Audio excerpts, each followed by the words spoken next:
Hello and welcome to my world. It is Thursdays and this is our day for heart and soul. And I like to welcome you in and welcome to my world. Come on in. And today is, it is quite a day. Let me back up here, grab my water. I need to have you sit down, get ready. It's a little shock and awe today. And I just need your time. Let's get started.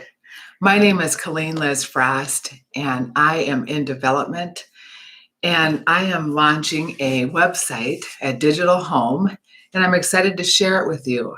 And in this home, we are on right now the 7 days live streams with Coach Colleen, and I hope to share my 7 days balance with you. And thank God for Thursdays.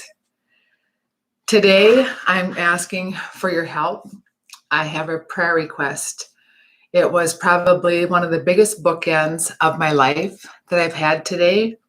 And I will try to get through this the best that I can. I brought all the power with me, and I will lightly tell you what these mean to me. Shock and awe. For me, it was 2001 when the towers fell, and my life was dramatically changed. I went through a shocking divorce, and in a small town, this does cause a rumble through the streets of a small town. And for those of you that have been through a divorce, well, congratulations. We have survived. It is what I call shock and awe. It's like bombs and explosions, and those of you who have had those experiences can relate. And it's like like Bush called it, shock and awe. Little did we know, Bush was defining my life for the next 20 years. So of course, what did I do? Instead of fighting in this divorce, I chose to teach my son how to protest issues. When I say I don't watch TV, it is very intentional, because all I needed to teach him was that war hurts kids. And it was my way of kind of explaining divorce to a very small toddler. And it was shortly after that I ended up with cancer. So again, another big word to teach your kid. So again, we protested war and how war hurts kids. And each year that I battled, and it was a battle, and it's in the book because I'm an author, and I can't wait to have you read the story if you only had 1 year. And for me, that's what I was given. And in this journey with teaching my son the protesting, I taught him the story of the word war, and I was able to combine it with peace and love as the opposite of war. So with each page that I taught him the word war, I was able to mix in the opposite of the word war. And then we did, as each name was being added to the daily paper of the war dead, we were able to pray for them, as we all should, of the people who lost their son or daughter. So that's what kind of consumed our days while marching through the throes of divorce. It was just a distraction that I felt quite useful. So when you get the shock and awe and you have those rainy days, I don't know what you've chosen, but that's what I chose. It took many days of doing this. And I don't know, as you live in a small town, I want to share how important these rainy days become. Shortly after the shock and awe of the divorce, it became then cancer. And then it was to go to the grocery store. And this is where things got completely complicated for me as a mother of a very young boy. People would randomly come up to me and say, one of the two shock and awes. They would say, "Oh, I miss my mother. you have cancer. And I miss my mother. And I was just in shock. So I write about this quite a bit, but their next breath, they would say, I will pray for you. And I'd look them square in the eye. I said, you mean you're going to go home and pray for me? And we grew up in New York Mills, and we just didn't talk that way. So it was just a puzzle. Then the next time at the tomato section, they would look at me and they'd say, oh, my brother went through a divorce. Tell you what, I'm going to pray for you. And I said, you are? And I just couldn't believe it, that people were going to go home and pray for me over these two shock and awe events. So then I made up my mind, I'm going to get my Twitty Bird purse, which I'll introduce you to Twitty when I get to know you better. And I was able to take my notes to file, my clipboard. I had a small clipboard. And the next time I got to the tomato section and I ran into, I would try different times. And here they'd come. Oh, I heard you have cancer. I miss my mother. And I would look them in the eye and I said, well, what exactly do you miss about your mother? And I whip out my notebook, and I would take notes, lots of notes, over and over notes of exactly what they missed about their mother. And then I started trunks of those same things that they miss, like how they would decorate their Christmas tree and so forth. So it became a real big thing. I started wanting to go to the tomato section. And then with their next breath, they would say, I will pray for you. And hence the next page of my journal. I said, listen, if you're going to go home and pray for me, I would just simply grab my pencil and I'd say, listen, I will take a prayer of yours. What can I pray for you? And they would look at me and say, well, let me think about it. And so here we are in the middle of the tomato sections, and I'm ready to take their prayer. And I tell them, no, I won't go home today. I'm adding it to my Saturdays, and I'll have my son help me. And I would look them in the eye and wait. And surely, sure enough, here they'd come, their prayers. And I would take specific notes of their specific prayers. And that's what I collected. And this went on for quite a few years. And that's this scrapbook here. And I went home, and on Saturday I made a real effort. And you would not believe some of the tear jerkers. I even gave some of the ones to Mother, and she kept them by her chair. And so then, hence, this is how I dealt with it. It was in a small town. It is, and soon other people had shock and awes, and mine kind of got buried. And thankfully, I had those people praying for me. It isn't so shocking. But I'll never forget the one person I met when I was given, days to live. I was so sick. And the doctors told my sister that if you want to take her somewhere, we're going to give you 5 days or 6 days, and you better do it. And guess where they took me? New York. And this is my New York scarf, but I was very sick at the time. And I made it to the first stop, and it was at the St. Patrick's Cathedral. And this is where I found my church. And I stumbled in there. It's quite a story. And I met a man with a red hat. I have since learned he is what they call a cardinal. And he gave me his little prayer pouch. And in it was my first rosary. And having never been Catholic, I didn't know what it was. I just knew it was jewelry. Hello, who loves jewelry? So him and I just hit it off, and I was very sick in the pew. I was hand delivered to him, let's just say. And he gave me this tiger eye, beautiful piece of jewelry, and told me there was somebody behind the wall to meet me.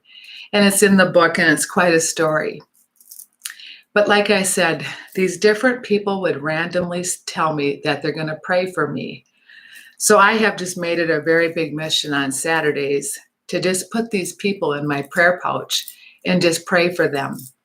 And sometimes it's better to say nothing at all, and then it is to just take your Saturdays and pray for them. So that's what I want to talk to you about today. Thursdays, the heart and soul days. When you're at the tomato section, all of a sudden, something shocking happens.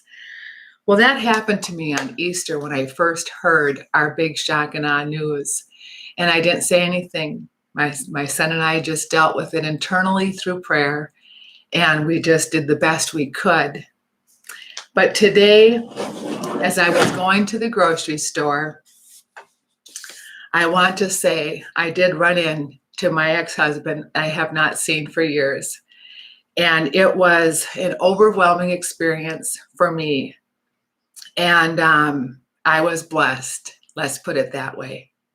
I was blessed because I have a team of coaches now in my life. And I know that my one spiritual coach has been praying, and I have neighbors that are praying for me about this same thing. And I know I have my son and his girlfriend who have been praying for our situation. And when I saw his truck, I said, I'm going to pull right up there with the confidence and the power of the hat. And I had my dad's hat on. And I did. I walked right up, and the tears flowed, and we just shared for the first time. And he had no idea my story of my cancer. And I had, obviously was able to help him through some very sad news. And I was able to share some of the, cancer people, it's a club.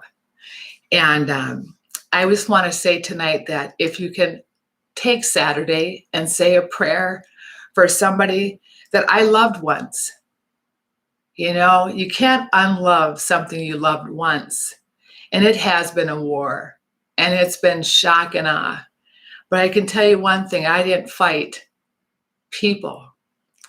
I fought to help our kids who have been in war. So I fought a mission in Staples called Save the Depot.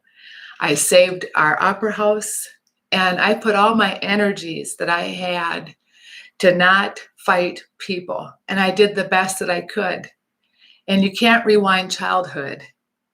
But the best news of all is that today we started taking what my coach, my spiritual coach, her name is Janet Carvin in Montgomery.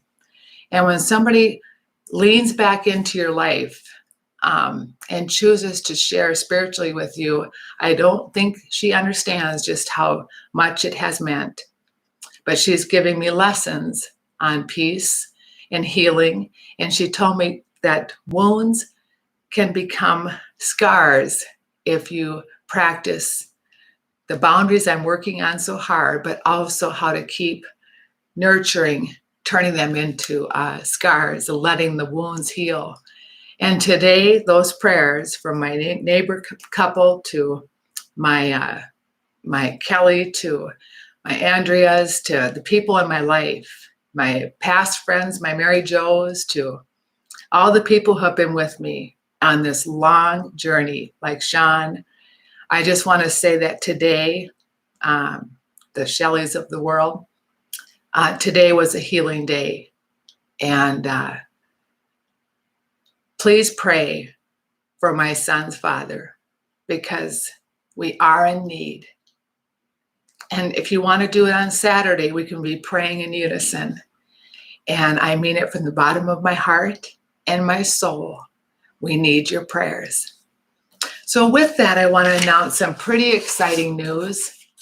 And I'm trying to be the most authentic I can on this YouTube, because to be a coach, you have to sometimes share your emotions.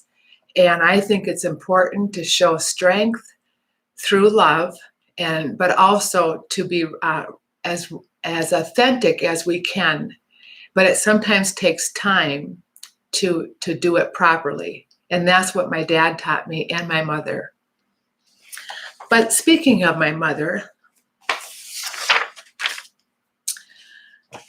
when you are given 1 year to live, I hope it doesn't happen to you. If you have lost your history with divorce, I hope it doesn't happen to you. But if these things happen, I would suggest to find coaches. For example, I just decided today to bring on board a professional coach for my arts and culture. Her name is Chelsea Jo Johnson, and she is on my team officially today. And that is my Mondays, arts and culture. I am also have been for 6 years, have a health wellness coach. His name is Pete North. On Wednesdays, my social director, I am still working on this. I'm socially awkward. That's a documented. That's my dad. He's very social and he's very good at it, and he's helping me, and he does not cost a dime. Thursdays, my spiritual heart and soul day, that is my Janet. And I also have some neighbors, and I also have, but Janet is really working with me on it. Fridays, well, that's financial. And that would be my son, the math expert. And he's helping me keep my balance with our budgeting as well. Saturday's getting ready. Well, now for that, I'm going to London. That's my new best friend. Her name is Kate Hudson Hall, and she's an author and a therapist for bulimia.